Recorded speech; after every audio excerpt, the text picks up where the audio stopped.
The document sits on the desk under fluorescent light. 8 pages, stapled in the top left corner, Toyota letterhead bleeding through the back of page 1. The header reads TSB 008724. Underneath, in that flat corporate font Toyota uses for service bulletins, 4 words that ought to make every Tundra owner in the country stop scrolling. Engine oil consumption inspection. And below that, the affected vehicle range, 2022 through 2024 Tundra, equipped with a 3.4-liter V35A FTS twin-turbo V6. You can hold this document in your hand. It exists. It was issued through Toyota's official technical service bulletin system, distributed to dealers, logged into the NHTSA database. And what it says, in plain language, is that Toyota is now formally acknowledging an oil consumption pattern in their flagship full-size truck engine that they had spent the better part of 2 model years calling normal. So here's the question we're going to answer today. How bad is it actually? What causes it under the hood? And if you own one of these trucks right now, what should you be doing this weekend before you drive another mile? Let me set the table. The 2022 Tundra was a complete redesign. New platform, new transmission, new everything. The headline change was the engine. Toyota retired the 5.7-liter naturally aspirated V8 that had powered Tundras for 15 years and replaced it with a smaller, twin-turbocharged, direct-injection V6 they call the V35A FTS. On paper, the numbers looked great. 389 horsepower, 479 pound-feet of torque, better fuel economy, all the modern emissions credits you could want. But within months of these trucks hitting driveways, the owner forms started filling up with the same complaint. The oil dipstick was coming up low, not at 15,000 miles, not even at 10,000. Owners were reporting they needed to add a full quart of oil somewhere between 2 and 4,000 miles, with some trucks burning through a quart every 1,000 miles or less.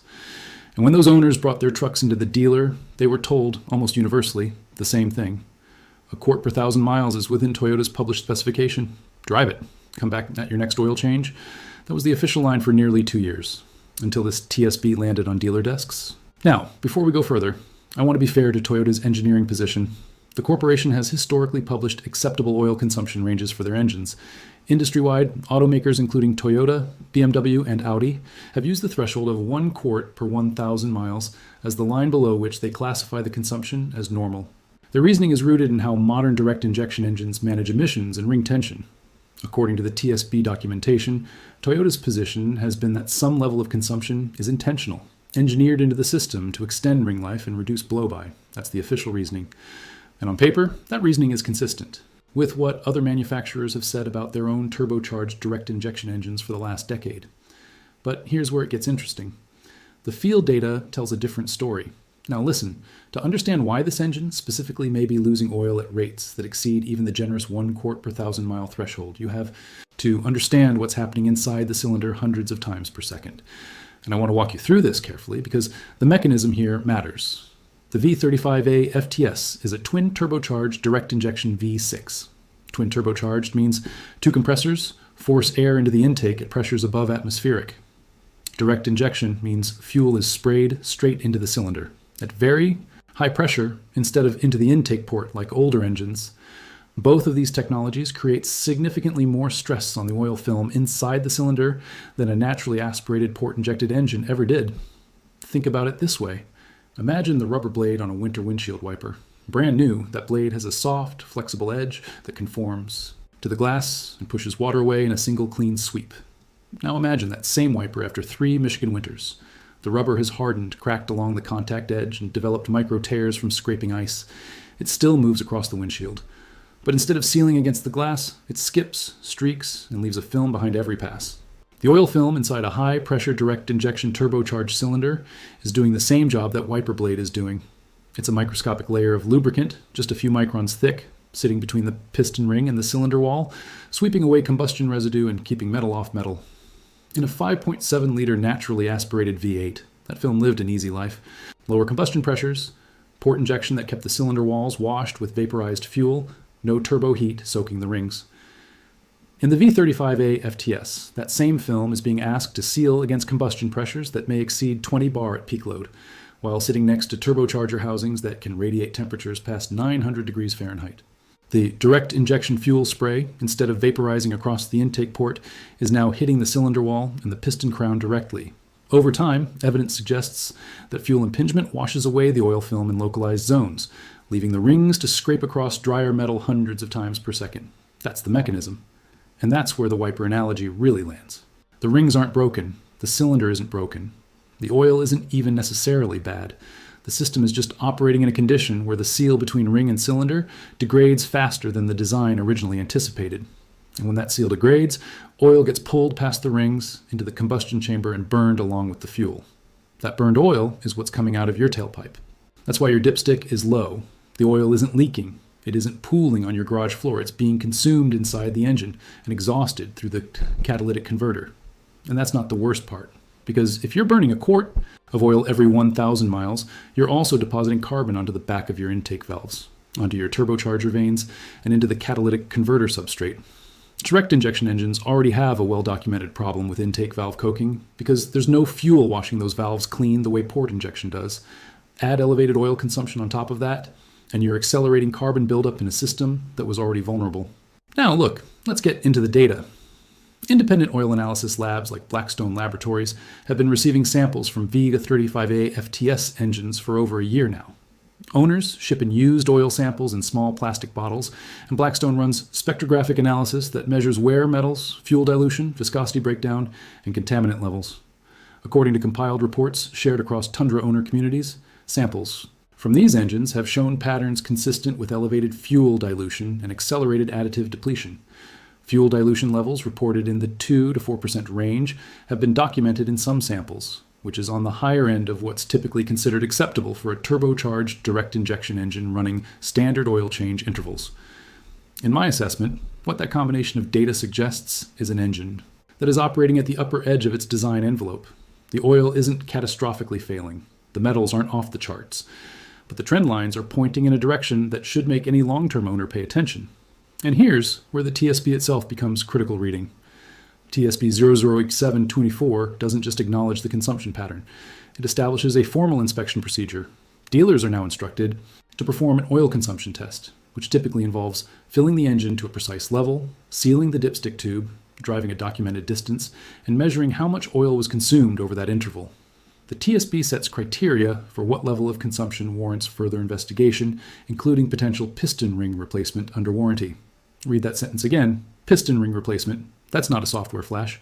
That's not a sensor recalibration. That is opening the engine, removing the heads, pulling the pistons, and installing new rings on a truck that may have fewer than 30,000 miles on the odometer. Toyota's official position, as presented through dealer communications and the TSB itself, is that this procedure is being offered as a goodwill measure for trucks that exceed their consumption threshold. They have not issued a recall. They have not admitted to a design defect. The corporate framing remains that some consumption is normal and that the TSB is simply a standardized way to identify the outliers. But here's the field data that complicates that framing. Owner-reported consumption rates compiled across multiple Tundra forums and Facebook groups suggest the outlier population may be substantially larger than Toyota's framing implies. Reports of quart per thousand mile or worse consumption have surfaced from trucks in nearly every model year, build configuration, and geographic region.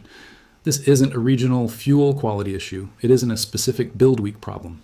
The pattern, evidence suggests, is systemic across the engine family. So if you're sitting there right now with a 2022, 2023, or 2024 Tundra in your driveway, here's what I would do this weekend before Monday morning. If you own one of these trucks, then the first thing you need to do is establish a baseline.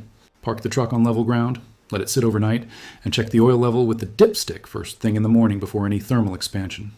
Take a photo of the dipstick reading, date it, save it. If your truck is between oil changes, then start documenting your consumption immediately. Every 1,000 miles, check the level again, photograph it, and note the mileage. If you find yourself adding a full quart between changes, you've crossed into territory that the TSB itself flags as worthy of dealer evaluation. If you discover elevated consumption, then your next move is to schedule a service appointment with your selling dealer and specifically request an oil consumption test under TSB 8724. Bring your documentation, bring your photos, bring your records of any oil added between changes. Do not let the service advisor wave you off with the old quart per thousand is normal line. That line predates this TSB. The TSB itself supersedes that informal guidance.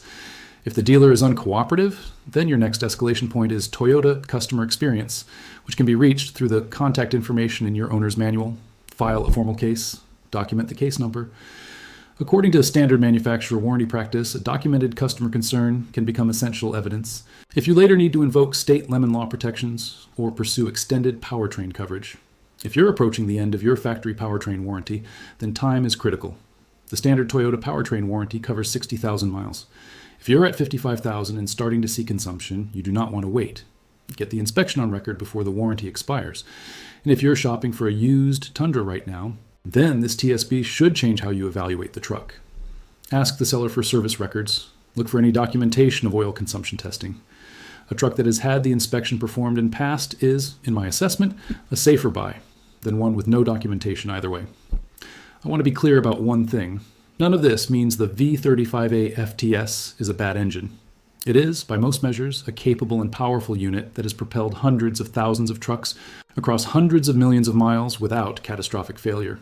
The concern raised by this TSB isn't that the engine will explode. The concern is that a meaningful subset of these engines may be consuming oil at rates that, over a long ownership period, could accelerate wear on the rings, the turbochargers, the catalytic converters, and ultimately reduce the useful life of the powertrain. You bought this truck expecting Toyota durability. You paid Toyota prices. The TSB is the first formal corporate acknowledgement that some examples of this engine may not be delivering that durability without intervention. And the intervention, fortunately, is available, but only if you know to ask for it. So here's your homework. Go out to your driveway this weekend, pull the dipstick on your Tundra, take a photo, write down the mileage, set a calendar reminder for 1,000 miles from now to check again. If you find yourself adding oil between changes, you now know what to do. Share this with every Tundra owner you know, the neighbor down the street, the buddy at work who just traded in his old half-ton, the family member who's been bragging about their new truck. They need to know this TSB exists. They need to know to check their oil. They need to know that the inspection procedure is available and that the quart per 1,000 mile line is no longer the end of the conversation. Check your oil this weekend. Document everything. Don't wait.